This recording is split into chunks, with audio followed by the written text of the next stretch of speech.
Hospital போகலாமா? இன்னைக்கு அமாசரா, ஆஸ்பத்திரிக்கு போகக்கூடாதுடா. டேய் நீ செவ்வாய்க்கிழமைடா, போகக்கூடாதுடா. ஊரில் டெத்தாகி போய்க்குதுடா, போகக்கூடாதுடா. ஆமாம் போகலாம் ஹாஸ்பிட்டலுக்கு. நம்ம வீட்டு வாசலில் காய்க பக்கம் பார்த்தா அப்படி இது போகக்கூடாதுண்ணா. அப்போ ஆமாம் பின்னாடி பக்கம் போகலாம். அந்த பக்கம் போகிற வாசல்னா போகக்கூடாதுண்ணா. பள்ளம் தோணும் உள்ளே போகலாமாம்மா? நம்ம வீட்டில் கெட்ட பாரியே சரியில்லைண்ணா. பள்ளம் நோடின்னு போக முடியாதுடா.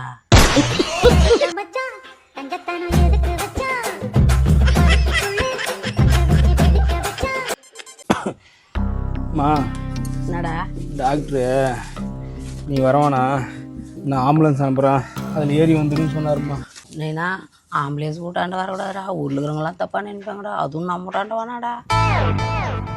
நல்ல பிள்ளை கேட்டுக்கணும் அப்படியே போகுது. ஏன்னா அடுப்பில் என்ன தீஞ்சு வாசனது கொஞ்சம் பாடுறா கேஸில்.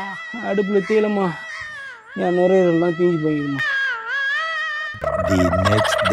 மா என்னடா பேசாத, பார்ப்போம் ஹாஸ்பிட்டல் போகலாம். டே அது காய்க வாசல்.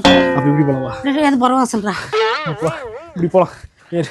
எங்கே செல்லும் இந்த பாதை, யாரோ யாரோ அறிவார். என்னம்மா? அவன் முன்னாடி போனா எதுவுமே விளங்காதுடா. இவ்வளோ நாள் நீ சொல்கிறது கேட்டல, இன்னைக்கு ஒரு நாள் நான் சொல்கிறது கேளுமா. வாமா போகலாம், போமா முன்னாடி. விடுகதையா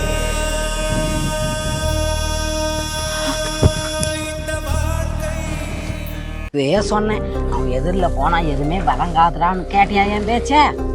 ஏந்திரா. நான் எதிரில் நீ தான் வந்த, நீ கரெக்டாக தாண்டி போன. நான் ஒழுங்கா நடக்கலன்னா வேந்தது காரணம் நான்மா. அவன் என்னப்பா பண்ணுவான்? நல்லா பேசிந்து பையனை பைத்து மாய்க்கிட்டானே, அதுக்கும் அவன் தான் காரணம். நீனா